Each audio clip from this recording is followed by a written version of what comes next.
Hello, hello.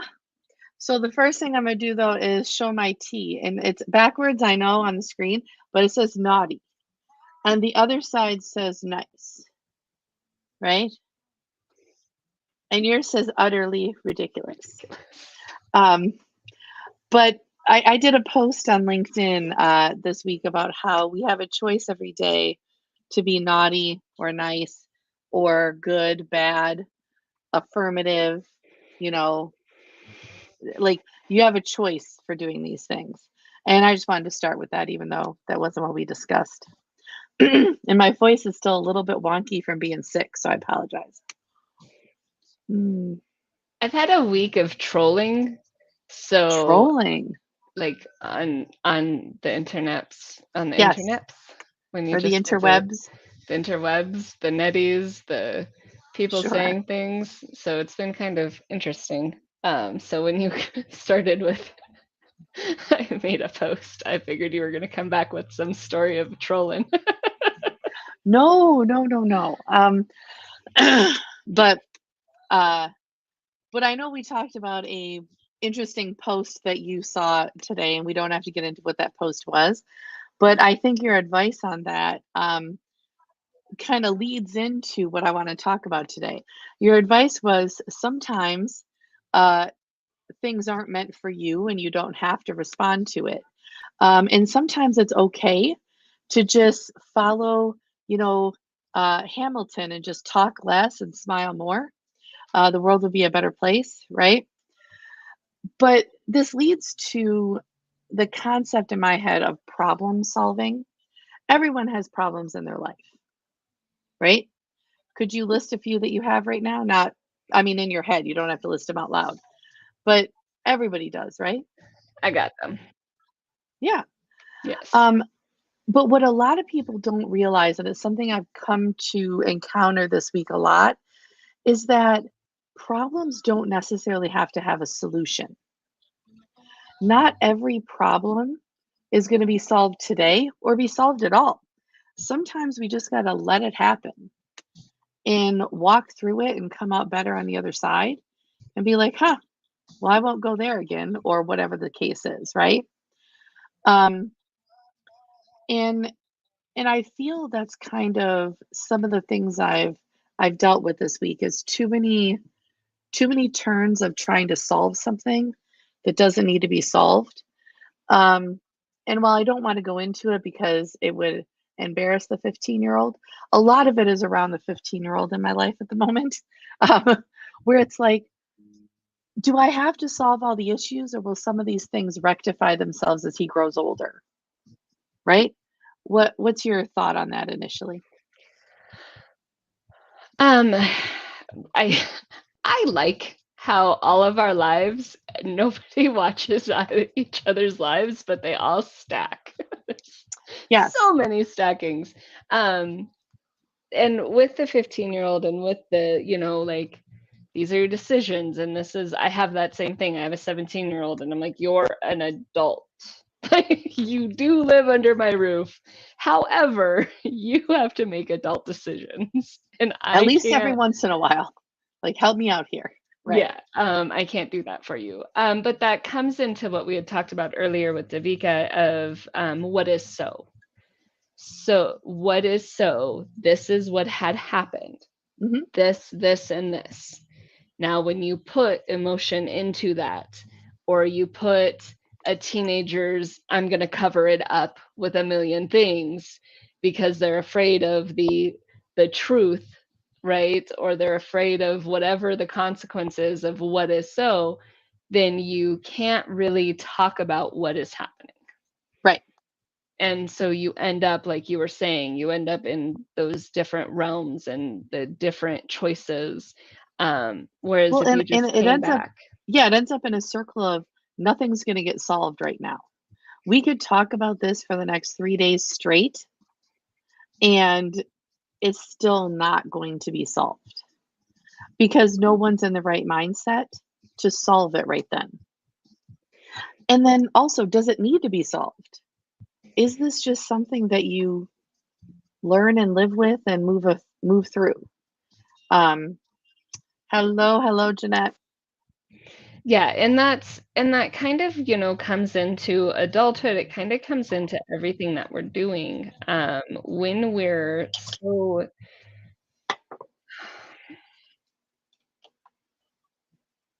When we're making those choices around what to do or how, why does it need to be fixed? Why does it need to be fixed? Sometimes you can just have a simple, there isn't a fix here. This is what it is. This is how it is. And we kind of, so many conversations, we talk about this inside of accepting, right? Accepting people whole, perfect, and complete as they are. We Sure. talk about this inside of the word grace. You forgive people with grace wholeheartedly. Then you have the people who say, well, you can have grace until. Well, no. Grace Mm, is the word. Your tolerance is the until. And you putting those together doesn't work because verbiage and language. And so when you have that conversation of what is so, this is the issue, do we choose to fix it or do we not choose to fix it?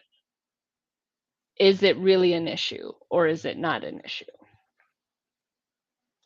and and I think, we're talking about life situations now, but in business situations, especially those of us, you, me, Jeanette, who just said hi to us, and many, many others that we engage with, we're single party systems, right? It's us sitting there with a problem on our screen, or a problem with a client, or a problem, I don't know, trying to remove the background from a logo. And we have to figure out the the way to move ahead without getting ourselves into a mode of always solving the problem before moving ahead.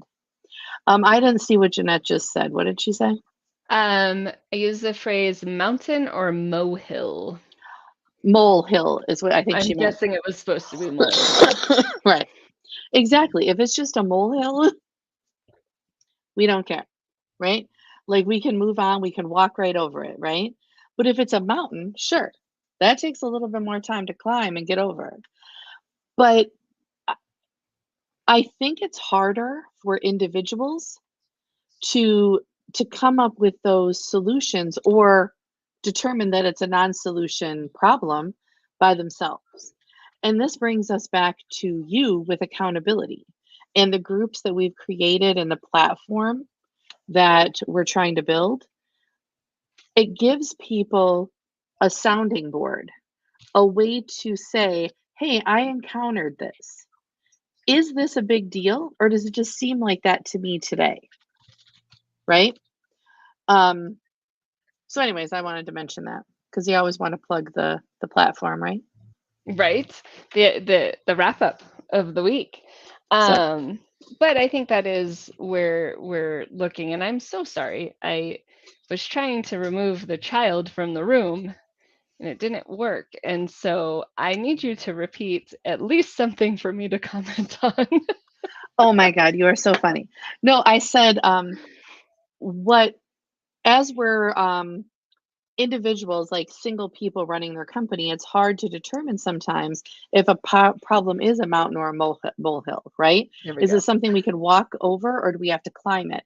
And having the platform that we have, the accountability system that you've created, allows some of that feedback to happen for us to say, hey, this is a problem I've encountered. Is it really that big of a deal? Right? Or is it something I can, have somebody talk me through and realize it's not that big of a deal? Exactly. So, And the great part about that also is that we have a variety of people. We mhm, have people who have marketing, we have people who have taxes, we have financial people, we have people in all the realms. And so, but not only do we have people who quote unquote are qualified in that industry, we have people who quote unquote live that life. yeah, and have made Exactly. those bad decisions, have made those great decisions. We had a comment in the group the other day, kind of almost like, hey, the Prince of Nigeria is going to build me a website. Right. Was the Right. equivalent. However, only people who spoke to the Prince of Nigeria understand that that's the email, that's the conversation being had. And so we're able to say, hey, here's better options, here's different things. And then point them to, in this group, we have these specific people, but also I know these other people who do these things. But what I like about what's a mountain or a molehill in the industry of business is my mountain is getting out emails. Sure. That's my mountain, my mentality. I have people who have asked for weekly reminders. I have people who have asked for monthly emails. I have a whole, I did the work to get the email list. But it seems like a big daunting task for you. So it looks like a mountain. Exactly. Mm-hmm. Therefore, I pass that on. Kat, the amazing person who is doing my emails, is going, or doing my website, is going to take on my emails because She's a saint. Mm-hmm. yes, exactly. Narrowing my crazy ADHD website down to, we figured out I have 30 pages.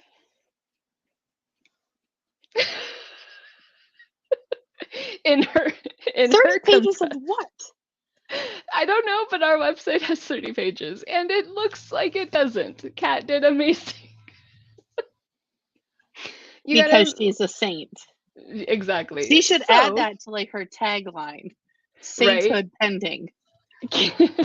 Do you have ADHD and don't know how to keep it to yourself?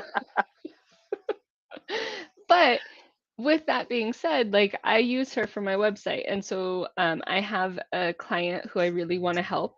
And instead of using Kat for that client's work, I'm actually taking it to B because B is an amazing marketer. And I think that B can take the clean cutness of this client and make um, a really great, just a board. I Sure. just want something that we as a group can then share because I want to promote this person a lot. She needs some promoting, but we're able to look at the different people, and here's the thing: it doesn't have to be in your small community group. It could be somebody outside of your small community group. It could be, hey, this person and these people, but utilize support. If Yes. we learned anything this year with my broken knee, it was support. Yeah, but here's the thing, and I'm actually going to use an example of the person that's listening to us at the moment. Hopefully she's still there. But it's also about being open to taking advice and open for that help. And I'm going to give Jeanette some play here for a second. So she makes wonderful clocks. And if Brittany can throw her link in our chat, that would be great. But about a week ago or so, we were having a conversation with her about suggested things that she could do for more sales, some better outreach, some different things she could do. And she took that advice and went running with it, right? I mean, what she told us today, I was like, that was advice we didn't give her on that call. You gave her that separately. But like, she is so wanting the advice. She wants the um what's the word I want? The support, right? And I think that's the key to being resilient in your business, to grow and to be better, is to be willing to take that advice. And there we go. Um Yeah. and grow with it, right? So when you broke your leg, knee, ankle, everything, the whole shebang, when all that happened, if you had been like, no, nobody's helping me, this is my business, I know what I'm doing, nobody else can help, you would have lost some things in those few months, I would have right? lost an entire community. Um, and the fact that you were saying, no, I need the help. I need the advice. I need the things to happen, whether it's a knee or simply growing your business. It's the key to growth, really. And I know that bit.ly code didn't go into the LinkedIn. However, it's bit.ly, bit.ly, and then /heart creations is the bit.ly link that Jeanette allowed me to make for her and her company, because her website's it's got a long website. So we shortened it and it goes directly to her amazing resin clocks. So yeah, which will now be numbered. And if anybody's out there, if they follow me, if you're in the military, keep an eye out on our website because there's going to be some special clocks available. Yeah. So we're super excited for what she's bringing. I'm not sure I understand. And apparently my watch thought I said something to it. Well, Siri, you're supposed to go shopping from Jeanette. That is what we're saying. But no, this was great. And I think if people listen to advice and take what it means for them, some of those problems won't seem like mountains. They'll come out more like molehills. Yeah. So that's kind of the round out of this. Yeah, I completely agree. I think that really utilizing support and utilizing just really being able to analyze something. What is so? Hey, Brittany, it's an email. Go put it together and get it sent out. I can do that, but I put onto it, hey, Brittany, it has to be perfect. Hey, Brittany, you have this. Hey, Brittany, you have that. So when you can look at the what is so, take it to the simple, and then maybe, hey, Brittany, it's an email that you are not able to do. Please give it to somebody else, is the sentence. And also my last piece of advice with that though is when you're taking advice, look outside your immediate circle, right? I live with my partner and he works from home and all of that. And sometimes I run something by him, but he loves me and he's going to tell me it's great, right? Because that's his job, right? That's his job every day. Tell me I'm great. But you need people that are going to be honest with you, right? And that's why I showed you my new business card today. I'm like, I want an honest opinion. What's your first opinion at glance? So anyways, look outside the box and don't look at your immediate circle for all of your advice. Yeah, I love that. I appreciate it. I know that's where all of my stuff comes from. So thank you guys so much. We have hit our time. This way. It's the plant in the picture, but not the actual plant. So weird. Yeah. Point to the plant, but not the... Like, I have to point to the plant. I don't know where I'm pointing now. I don't know. I'm confused. I don't know. Bit.ly codes. Wherever they are. Bit.ly, go to the QR codes. Bit.lys. Book some time with Sarah, book some time with me. But Sarah has been amazing inside of just supporting everybody in our group and inside of people around her that I'm sure I don't even see. So book with us, talk with us. If you liked this live and all of its fun, we do have a YouTube playlist. Go check us out. We do. We do appreciate all of you. Thank you very much. Jeanette, we appreciate, and you have been amazing too. She says you're amazing.